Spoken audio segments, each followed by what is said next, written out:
You're listening to the Boss Business of Surgery series, episode 74. Today, I talk with Dr. Angelina Postoev. She is an amazing surgeon who went from an immigrant not speaking English to co-owner of 4 surgery centers. You are going to be so inspired by her story. She never lets anything get in her way. Her determination, her ability to see past any obstacle, and simply her vision is inspiring. Enjoy the show, and don't forget to check out bosssurgery.com. If you're interested in joining the course, it's complicated. It's time to learn a better way to deal with complications. Welcome, surgeons. Residency didn't teach us everything we needed to learn to be a successful surgeon. While we spent our time caring for patients and learning how to operate, we didn't learn how to advocate for ourselves or navigate our career. I'm your host, Dr. Amy Vertrees. I'm a general surgeon, certified coach, and founder of the Boss Business of Surgery series. This is where you'll learn those lessons not taught in residency. Welcome back. I have here with me Dr. Angelina Postoev. I saw a post that was talking about developing surgery centers.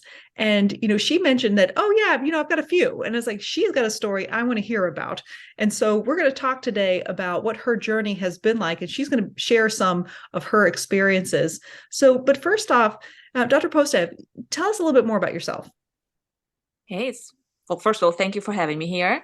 About myself, so I'm an immigrant. I came to America when I was 15. I didn't speak English at the time.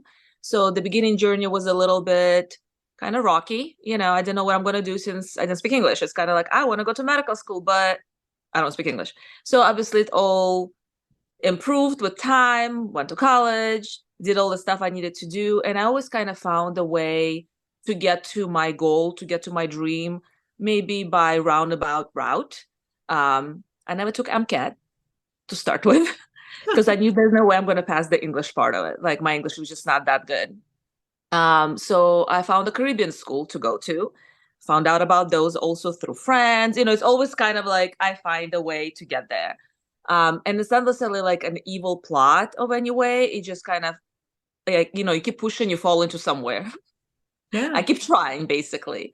And when I called the Caribbean school, they're like, well, by now actually do require for you to get MCAT now. They used to not do that. I'm like, well, if I'm going to do that, I'm not going to go to your school. So I basically pushed my way through there too. Same thing with residency. I did end up on Cleveland Clinic for my residency. So things worked out well. Not for the lack of work, but just kind of, keep trying, keep pushing. And when we finished Cleveland Clinic, we, as in me and my husband, because we trained together, we realized we don't want to stay in a large institution because we want to do so much more than we could under the supervision of the big entity like that. So we moved to middle of nowhere, Georgia, for no particular reason. We didn't have anybody here. Started our own private practice. And that's where kind of the big plan of growth started. Now, before we get to that, what country did you come from and when did you come here? I moved here from Russia as Jewish refugee. And obviously with my family, we all moved here. And that was back in 1994. So it's been 29 years. And what made you want to become a doctor? Again, I didn't have any particular story necessarily. It's just I always knew I was going to be in some kind of healthcare since I was a kid. So it's, one of the reasons I hated personal statements. I don't have a reason. I knew I would be good at it. Yeah. I mean, I love that your determination for it. It's like, that absolute certainty of, I know this is what I'm going to do and nothing in my way is going to stop me. And there's just something really compelling about that too, because, it's different than the path of, I'm just going to follow A and B and C. And yours was, I have, the end goal in mind, and nothing that comes along my way is going to deter me. Not your silly little test, not a statement. No, not the lack of English. Yes, not the lack of English. And, I think that in itself is so huge to overcome. I mean, you come to another country, you don't speak the language as much, and you're so determined and certain that this is going to be my path, that there's absolutely nothing that's going to stop me to do so. Where did you get all that fortitude? I was born like this. I love it. It started when I was a kid. I did the same thing with my going to the first grade. Usually in Russia, kids start first grade at 7 years old. I was always a year younger, even in my daycare program. And then everybody graduates and goes to school, and they didn't take me because age restriction. I refused to go back to daycare. So my mom had to go to all this, I don't know, regional places to get permission to send me to first grade. When I was 6, I went to first grade 3 days late because of it, but I did go and I stayed. Mm-hmm. So I kind of have that genetic predisposition, I guess, to be stubborn. Yeah. And what were some of the challenges that came up to you as an immigrant? What were all the challenges that you came up against? I mean, number one, I didn't know anything about the system. I was 15. I didn't speak English. Like, I did not. That's all I could say. I don't speak English, basically. That was the extent of it. I didn't know how the system worked. I didn't know anything about the extra test. I didn't know anything about any scholarships. So it's literally like a blind kitten. I had no guidance. I didn't have any counselors. And even if I did, I wouldn't understand what they're telling me anyway. So that was, I guess, a challenge looking back, that I had to find my own way. Um, I did start with community college to start with, because I always see that's one of the things I mention all the time, because even now I see a lot of people trying to get people in this, like, expensive Ivy League schools. I was like, you don't really have to, especially if you don't have the money for it. I started community college because why would I waste my money going to Ohio State? I was in Ohio, in Columbus, to take English as a second language classes, So I slowly progressed, but it was a challenge to figure all of this out. I didn't know anything about SATs. I didn't need them because, again, I went to community college first and transferred out to Ohio State to graduate from there with my major. So everything was, I guess, an extra step in a way. Again, it was a roundabout way getting where I needed to go. And I'm sure if I spoke English, if I had connections, since, if I went to middle school and high school here, I would know so much more of who to ask, what to do, right? Financial situation. I had to work 3 jobs in undergrad to pay for my undergrad. I didn't have anybody supporting me. My parents were in the same place. They were immigrants. They didn't speak English. They couldn't even work their jobs because my mom was a teacher of Russian and Russian literature. You can't really teach that if you don't speak English. So it's everything was just kind of a little extra step that I had to do. Sure. And so it makes a lot of sense. I mean, you had to overcome financial challenges and also, the language challenge. I completely agree with you when it comes to the community college, especially like I'm in Tennessee, and the first 2 years of community college are free. And that really lowers the barrier of entry to people to get these, higher degrees. But it really is about the information and your willingness to do this. And, I'm definitely a huge fan of however you can get the education possible, that it doesn't necessarily have to be at such a high ticket cost that's going to hurt you in the end. Absolutely. Now, take us through going to the Caribbean medical school. What was that like for you? I loved it. It was, I went to Ross University, so I'm sure a lot of people heard of that one. It's a big one. Again, I was not sure if I go, but then at the time, a friend of mine was applying to that same school, and I've heard about it already, but I didn't make that step yet. And then a friend was going. I was like, "I'll just go with you." Like Legally Blonde, like it's hard. I'll go. And I did really well because in undergrad, I don't think I was concentrating so much on my grades because I had 3 jobs. I was passing. I had my A's and B's, occasionally even C, I think, like in subjects that I actually know, like math. I was in math and physics class when I was in high school in Russia, but I moved here because of language barrier. Math was not a thing I could follow very well anymore. But it was not like the goal. But once I went to actual medical school, I had to, of course, take all the loans on my own name. I didn't have anybody to co-sign for me, and it's a lot of private loans as well. And all of a sudden, I was like a straight A student. I was like, oh, this is fun. I can do this. So I did not mind my Caribbean experience. Plus, the challenges of living on an island for 2 years or 16 months. For a lot of people who come from America is that they're not used to water outages or electricity outages or things like that. I grew up with that. So for me, it was totally fine. You know, you're training your whole life for it. Exactly. So those things did not bother me. I was in, exotic location, nature island. And I just studied. Like I just applied my thing that my mom, like since I was a kid, if you play piano, I want to hear 6 hours a day. If you dance, 6 hours a day. They want that like the standard Russian, you're going to do it until like you can't anymore. So I was like, I'm just going to study 6 hours a day. Like that's all I did. I didn't travel. I didn't go anywhere. I just did what I came there to do. And how did you know that you wanted to become a surgeon? How did that path go? That came about more in the rotations and clinicals. I loved neurology when I was doing basic science, and I was like, I'll try this out. And everyone was like, you're going to be bored out of your mind. I'm like, I'm gonna try it. And when I did neurology rotation, I was like, yeah, it's fun, but definitely not for me. I need something more hands-on. And then when I did internal medicine, I'm like, if I survive this, I'm definitely going to gastroenterology, and I'll have to do the fellowship no matter what. And I love the GI stuff. So then when I got to surgery, I was like, okay, forget everything else. Surgery is my thing. I'm definitely doing this. So it was really just doing the rotations and experiencing them that led me to the surgical specialty. And you are a general surgeon, is that right? So yes, so I did the general surgery residency training. And at the time, the way the program was set up was really heavily trained in trauma, endoscopy, and colorectal surgery for me. I did at least 9 months of colorectal surgery training at Cleveland Clinic. So that kind of really opened me up to anything. And my fellowship, my first one was in critical care, surgical critical care. And then we went into private practice with that training. So that means we did everything. And then later on, I went back and did another fellowship in cosmetic surgery. Got it. And so after getting this fellowship in cosmetic surgery, was this before you went to Georgia or afterwards? It was while I was in Georgia. I was already in private practice for about 5 years when I went back to do another year of fellowship. What were your challenges in private practice? Well, starting it from scratch. Yes.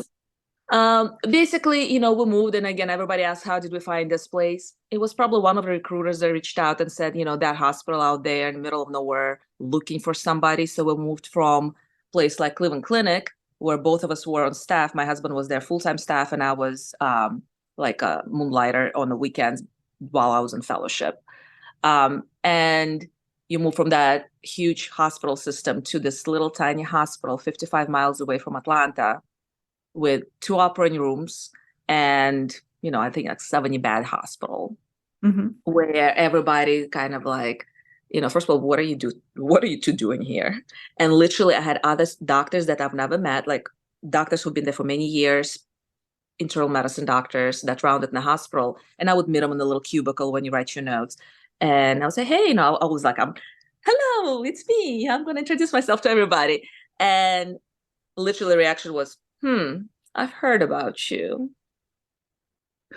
I did not know how to respond to this. I'm like, is that good or bad? Like, what is happening here? So there was a lot of resistance to new people in the little hospital. Interesting. How did you overcome that?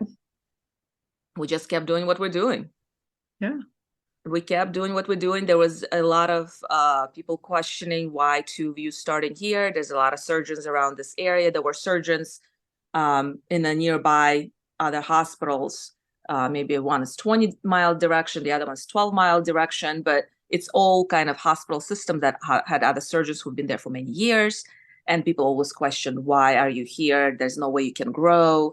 And of course, we started doing all the high-tech stuff right away, robotic surgery, endoscopic surgery, all the things that people in little towns usually don't do. And then we got questioned a lot when we joined slightly bigger hospitals on staff. We would get written up all the time. Why did you do this procedure this way? Even though that's what we've been doing in training for many years now. And my husband would literally write like dissertations overnight, like 10, 20-page papers on explaining with attached documentation of how this is the standard of care these days. But they wanted to question every little thing just to make your life more miserable, I assume. Yeah. How did that go? I mean, how did you manage your mind around that? Because it can be difficult if, you're working up against a system that doesn't understand why you're there. We just kept going, and eventually that's what pushed us into opening our own surgery center. So we opened up in August of 2011. We were renting our first space for the first year, but there was that building that we drove by even as we were doing interviews in those places. we drove by this big building and we're like, this is very pretty. Let's find out what it does. It was an empty building. And my husband's like, it's going to be ours. And a year later, we did buy that building, and there was enough space to build a surgery center in it. And by 2013, we were doing small office procedures in our facility. And by 2014, we had accredited surgery center. So within first 2.5, 3 years, we're able to move majority of our surgical procedures into our own space. And that's how we overcame the hospital systems who were really pushy against us. And what would you do in your surgery center? In this first surgery center that you had, what were the procedures that you were doing? Anything from gallbladder removals to hernia repairs, all the laparoscopic surgeries that we could do in outpatient setting, any local procedures and sedation procedures like lipoma removals and, any lumps and bumps, any bread and butter general surgery. We have done colonoscopy, of course, the full endoscopy suite. So endoscopy, upper, lower endoscopies. We've done some actually appendectomies as well, because a lot of local urgent care centers would refer to us uninsured patients, and we specialize in that. So we do a lot of uninsured procedures for patients for self-pay. And also we did work with a charity organization. So we did some free surgeries. We've done, at this point, we do gastric bypass, gastric sleeve, all the endoscopic bariatric surgery, and of course, all the cosmetic surgery, tummy tucks and so on. What were your biggest barriers to, opening up this surgery center? What were your biggest barriers? Well, I don't think I look at things like barriers at this point. It's more what needs to be done and let's do it. So I think that's maybe one of the things we could talk about is stop looking at things as barriers. So I don't basically objectives to overcome. Yes, it's more, it's a challenge. Yes, it's a step we need to do. Some of that was learning, all the legalities of it, right? We had to hire a consultant that they're going to walk us through how we're going to do it, how we're going to set up the financial situation, how we're going to set up, hiring architects and all the appropriate things we need to do to make it a appropriate accredited surgery center. But again, it's not really a barrier, right? It's more time-consuming activity, but it's doable. Yes. And I know a lot of times when you have something like that, it's essentially, there's a lot of overwhelm, but really you just make a list of all the stuff you have to do, and then you just cross off the things as you can do it. Basically. And I apply that to everything, make a list. So we were working with, like, for example, SBA provided a person who could come in and say, okay, let's do your projections. How's our financial situation looking? We have 2 surgeons. What are we expecting to do? What is our plan? Where's our marketing plan? What do we expect to make the next 5 years? So every year got projected out on what are we expecting our growth. Are we expecting to bring more surgeons, which we did in 2012, 2013, and 2014. We added new surgeon every year to our practice for growth. What are financial challenges? How is bank gonna, how we're gonna borrow the money from the bank? So we always use banks to help us expand. And, what we're gonna use for collateral. And then what's the next step? We're gonna use our own surgery center that we're building as a collateral for that surgery center. How we're going to get all the equipment. We have to buy all brand new stuff. Can we use stuff, buy used stuff on the used market? Yes, we can, to start with, to get it started with, and then we can upgrade as we go along. And with appropriate help, which it's okay to get, you can ask, you can hire people who are going to help you. It's not free, but it's worth it at the end. Right. And it seems like you had a really good eye on what your return on investment was going to be for each of these aspects that you were looking for. Yes. And you can definitely project what you currently make, what you will make with the growth. There are experts who can help you with that as well. And those banks even can provide help because they work with people like us all the time. So they know those projections. And I think that's a great lesson because, we feel like we have to do all ourselves, and it gets a little overwhelming. And even just finding the right person to figure this information out can be a bit of a challenge. So it sounds like, the bank was a good source for you for finding these people. How else did you find who you needed to find to answer your questions? Well, my husband probably did most of it because he's the mastermind really in building I because I I was I was somehow not doubt that. businessy to start with. I was not businessy to start with. I probably would be stuck at least for the first little while as an employee of a big hospital by myself. But now there's no way. So I definitely learned a lot along the way. But it just, when you start working in the system, you start asking questions, you get, let's say, bank to start with, they might refer you to somebody. Those people going to refer to somebody else. And you interview those people. You talk to them. What's your experience? Who else have you built? Who else have you helped? You can call those people and ask them, how did it go for you? It's okay to ask questions. Most people don't mind sharing. There were several other doctors in the area. There was a urologist that was kind of going through the same thing. He was building his own empire of surgical centers in the urology world. And, we exchange information all the time. There are other doctors in the area who are willing to share their contacts. And we basically just same thing, just keep trying until you find somebody who you believe you can trust and who's going to work well with you. And if you don't like how they work, you fire them and you hire somebody else. And that's what becomes to the business part of it, right? I love how, it's very formulaic and simple. And I mean, really, honestly, that's what a business is.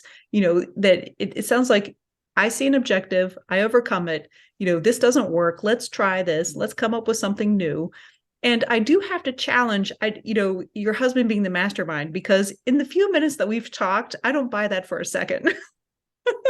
Well, he did get his MBA in 2013. So also after, we moved here as the process started and we realized we're going to need some good business background. So he actually did do his MBA as we were starting up as well. And having done, started my own private practice myself, and then all the challenges that come up, you have to have that indomitable spirit and that ability to overcome any challenge and not to consider anything as a failure or a barrier. And you certainly have that in spades for sure. Thank you. Now, take us through, so now you've opened one surgery center. How has it progressed since then? We have 4. We now have 4. We progressed. So we had multiple offices throughout the whole time, even before surgery center, because we knew we had to expose ourselves and treat patients from much wider area than the little town that we were based on. We were at the edge of Metro Atlanta, so all of the people lived the other direction, and most people usually moved into the city for services rather just outside of it, even though it's closer for them. So at some point I had about 7 different locations, 7 offices where I would see patients, and they were usually nearby 7 hospitals I had privileges in to operate, all within anywhere between 8 to 50 miles away from my office. And I would call it tour the Georgia. I would go about 160 mile circle sometimes in a day, going from location to location to location to see patients, and sometimes do procedure and move to next, and next and next and next. Since then, when we started doing more marketing and evaluations, we realized for the procedures that we were doing, which were more like high-tech procedures that nobody else in the state of Georgia was doing, people wanted to get the service, but then when they see the zip code and they'll see Loganville, Georgia, they would click out. They didn't want to come all the way to Loganville without necessarily knowing us. And because of that, we were kind of forced into opening an office and location in Atlanta, in the city. So that's our second surgery center that we just opened up in October 2019. Of course, it took a year to build it, but we've been looking for that air for quite some time. And once you get into those large cities, of course, it's much harder, it's more expensive. So we opened up our second location there. And then from that point on, we opened 2 locations in Florida as well. So, and all of that to basically attract different population of patients, people who travel, much easier to fly into the city, in Atlanta and see us there. And we do have patients flying in from all over the United States to come for services. Well, I'm fascinated. How on earth are you in 10 places at once? How does that We'll work? have we have now 9 surgeons. Hmm.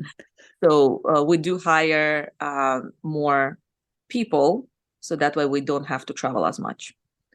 I was going to ask, how, what is daily, or I should say, what does a typical week look like for you? Well, at this point, pretty straightforward. I am trying to get a day off from seeing patients. It hasn't worked yet. I am in the process of getting Mondays off. I'm very excited about it, but slowly. But yeah, generally, I see patients Monday through Thursday in my main location in Loganville, and 2 of those days are my surgical days. And of course, I still do procedures in the office in between. And Fridays, I usually go to Buckhead, which is in the city in Atlanta. And about once a month, every 6 weeks, I would fly down to my Florida location to do some minor procedures there. For my husband, he flies to Tampa weekly, most of the time, for a bariatric surgery office there. So, and then in between, I see my kids. We have those two. And that's about it. Now, it sounds like, you guys are both obviously busy. Take us through what it's like to be, parents with such a busy schedule. How do you overcome the, stereotypical mom guilt and other things when it comes to, these competing interests, which is, wanting to have kids who could pick you out of a lineup and a job that you really like? Well, we do have help. Thank God for my family. My first child. So we have 3 kids. One of them is my stepdaughter, and then the 10-year-old and the 7-year-old. So I, when I had my first child, that was only 2 years into the practice here. And we first waited until we hired the third surgeon, because my husband was like, there's no way you can go on maternity leave and then not have coverage for our practice. So we hired another surgeon first. Then it was all very planned out. Then I had my first child. My sister came and stayed with me for 5 months to help me in the beginning, so that way I could go back to work about 2 months after having him. And she stayed longer because I was not ready to give him up to daycare yet at that age. And with the second one, it was a little easy. I stayed home a little longer because we were already more established, and I could get out for 3 months with her. And I was not so scared to put her in a daycare then. And as far as mom guilt, I just looked back at my mom. Like, we were okay. My mom worked very hard. I barely saw her when I was a kid. We were much more independent. So yes, in the beginning it was hard. Just kind of go, my baby. I don't want to leave him. But they're okay. They're used to it now. And they understand. And sometimes I did take them to the hospital with me. I rounded with kids, and everybody knew it. I had to get a live-in nanny for about a year when I did my fellowship, because at that time I was doing a fellowship. I still did general surgery cases early in the morning, late at night, and then between my cosmetic surgery cases. That location was very close to the hospital I was covering. So the daycare did not know I was the mom for about a year because they never seen me. I had somebody else drop them off and pick them up. And I do have help right now. My father stays with me and helps me. So even with that time that I could take off, I still have help. Yeah, that's amazing. And I think a lot of people think that, have their own thoughts about getting help. But, if you really have these big dreams and you have all these things you want to accomplish, we know we can't do it alone. Absolutely. And you have to outsource, because I see us, same groups probably where we met, a lot of girls like, should I feel guilty about hiring a cook, a clean? I'm like, honey, you can pay somebody $200 to clean your house twice a week, because for Hmm. the same time that it will take you to do it, you can make way more money. And for me, it's much more stressful to do stuff inside the house. Like, I don't cook, I don't clean, and thoughts of that are gonna get me tachycardic.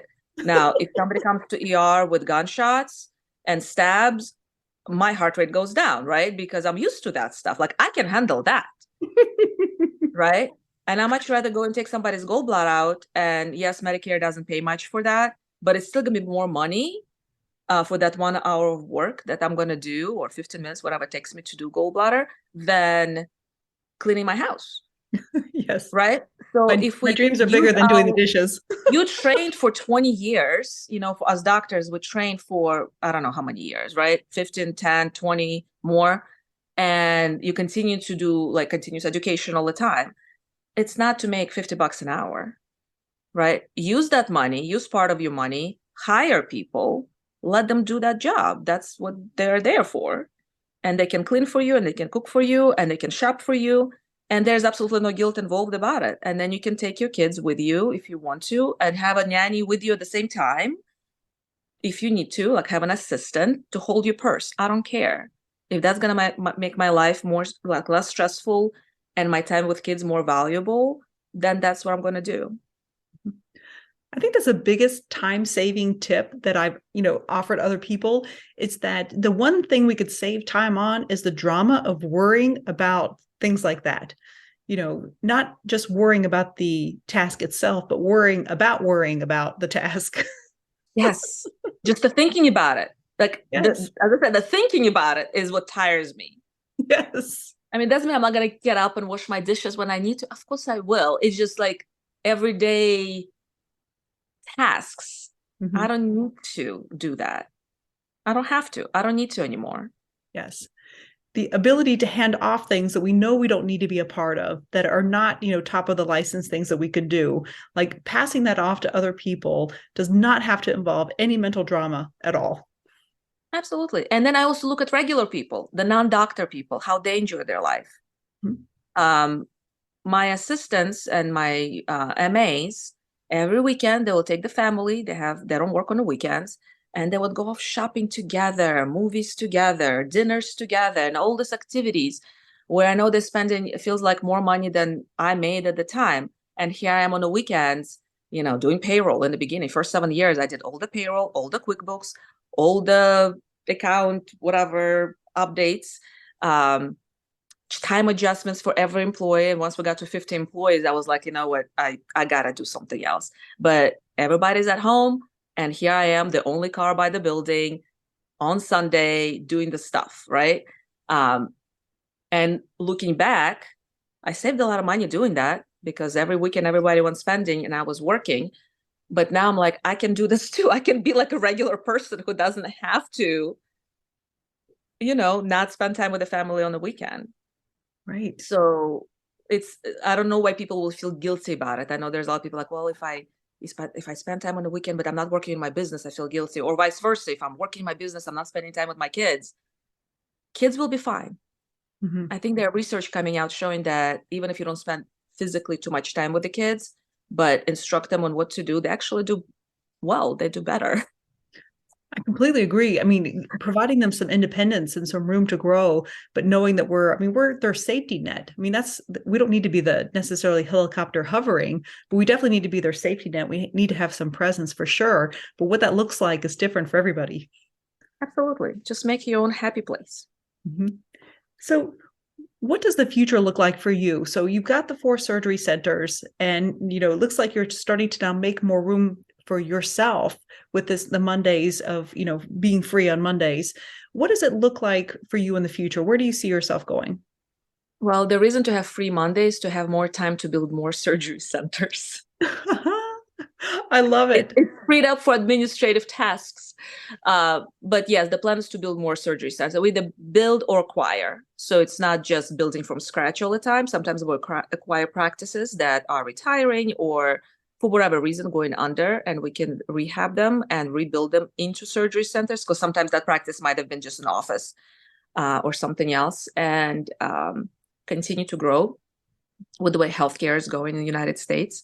So if we have 25 surgery centers, I think then maybe we will settle. But during this time, we are weaning off from the actual surgical and clinical care from me and my husband, and having other doctors perform those tasks while we put more time into more administrative work. Perfect. And I know a lot of people ask too, they say, oh, private practice is dead and all these other things. What is your answer to that? I mean, medicine is so far the only profession that allows an annual decrease in salary. What is your take on the financial landscape of a private practice and these surgery centers? Well, I believe that private practice is not dead. A lot of employed physicians who've been trained in those large institutions are being taught that because it's definitely easier to control a group of people who are scared to step outside. And that's why I see people are scared. Um, I've seen comments like, somebody's trying to get gastric sleeve as outpatient procedure. Is that even legal? People who work in the hospitals never seen outside of the hospital, never seen outside of the system. They have no idea what is outside, and it scares them. For the hospitals, just even looking how large hospital systems were controlling doctors during pandemic. I have a lot of friends who are hospitalists, let's say in a large, systems like that, where they got pay cuts with nothing to say. And when a friend of mine was trying to go, let's unite, let's go, let's talk to the administration, people were scared. They like, well, I have a visa, I cannot step out. What if they fire us? What if they do? Let them fire. Walk away. This is literally what you can do. Hospitals cannot run without doctors, but they are kind of the most controlled group of people, right? So people really have to step outside and realize what private practices are doing is completely fine. And you can learn to, you have to work much harder because once you're in the system, it's very hard to step away. You have a set salary, even if they're decreasing it a little by little by little, right? They're chipping away at it and they're making you work harder and harder and harder for it, right? More stressful, more burnout. But it's a safety net. Well, I'm getting my salary. If I step away, what am I going to do? And of course, I don't pay myself for salary in the beginning, and I still probably don't pay myself for salary like regular surgeon, because I invest back into my own practice for long term. My retirement strategy, my long term gains, right? I pay myself probably more like a nurse practitioner from the beginning because we invested everything back. And so, yes, I might not spend as much in the beginning. Now I can. I mean, I have that freedom now, but in the beginning, no. I didn't have a huge house like a lot of doctors buy right off of the residency because they get that big check. We lived in a regular, I think our first house was, well, first 2 years it was rental. And then once we got the house, it was maybe $300,000 house, nothing extravagant. But that was enough. And, just kind of, you have to have a mindset that you don't have to do everything like the other person. And yes, you're gonna have to work extra hard. Yes, I worked 24/7 the first few years, right? Because I was on call in multiple hospitals and I was running a private practice. So it's different type of work, but it's yours, right? At the end, it's yours. It's not, nobody else can take it away from you. And I love this idea of, people searching for employment for a safety net. And, what you have demonstrated is that you are the safety net. Like that's the entrepreneur spirit is really believing in yourself as I will not fail. Like I am my own safety net. I don't need anyone else's validation or help. I can be the safety net and I will guarantee my success. And that's just something that we're not taught, this whole entrepreneur spirit of being able to create things for ourselves, but then we get it for ours. And I think a lot of people are discovering this with the dissatisfaction of employed practice, and as more of these bigger things, the bigger they become, the more rules they have to manage all these people. And so I think a lot of us surgeons are kind of stepping into like, I mean, is this all there is? Like I'm just going to be told what to do and I can't do all these things. And there was a previous podcast where we talked to one of the guests who's saying that, everyone's saying like employed is the trend. And I was like, that's not the trend we're seeing. The trend we're seeing is, we want the control back. We want our lives back and our practices back and be the surgeons that we want to be with the practices that we see fit, and that is, I think, the trend that some of us are seeing that hopefully will take hold. You never know, but because it is hard. Another aspect of the entrepreneur spirit is, making sure since you are creating this, are you creating a prison? Or are you creating a playground? We create these like borders around what we're going to do, and you can easily trap yourself into working 7 days a week. or you can, create these new and innovative things to where you bring in people and you bring in finances to where this now becomes like an experimenting ground and something that's fun rather than something. And I've experienced both of them, by the way. Yes, you can't trap yourself. And if you're scared of making every step and every move, it is a little scary sometimes. You worked so hard, you have all these loans. What if? And my husband, I think he's like, it's going to be okay. We will be okay. And if you think about it, what's the worst thing going to happen? If I lose my practice, well, I can always get an employed position. I'm a surgeon, right? You have a skill that nobody else has. Open another practice. Like literally right now, I'm like, I'll just open another one. If anything happens, all I have to do is like they used to back in the day, you open up, slap a thing on the door, here I am, and start all over again if you have to. So it's not scary anymore. Yes. Once you figure it out, once you learn what to do, and now we can experiment. And my husband, he joined Navy because he's a patriot, not for any other reason. A lot of people join armed forces or Navy because they wanted to pay for loans. No, he had no loans for school or nothing like that. So he's like, I just always wanted to do it. So now he's traveling because he has his boot camps and things. I'm like, okay, I'm going to join flamenco class. So so now it's not like we can't step away, but you have to have an open mindset. You have to have a goal and a dream. And the goal is not make money. Goal is not, it's not that linear, like I want to do just this one thing. It has to be kind of like a big plan, I want to retire happy. Like that's it. Yes. Make yourself happy doing what you're doing. I love what I do. So don't get scared. Don't get, just because you hear something in the news or they say, it's always they say. Don't care what they say. Yes. What are you saying? What does your own research show? I love that. And, the more that we are able to kind of like put the power back into ourselves and to put the trust in ourselves, the more the theys of the world don't have as much hold on us too. And I especially love your idea. I mean, I think the idea of failure of like what happens. And I love that your response to this which is kind of like, so. Yeah. I love it. I mean, you got this far, right? You started from nothing. You started like for medical school, right? Residency, like you went through all of this. How's anything going to scare you now? Yes. Nothing will scare you now. And you never start from zero, which is, I think, your point too, is like, you never start from zero. You always start from experience. And so even if something doesn't happen, it's all about the pivot. It's not failures. It's just pivoting. Exactly.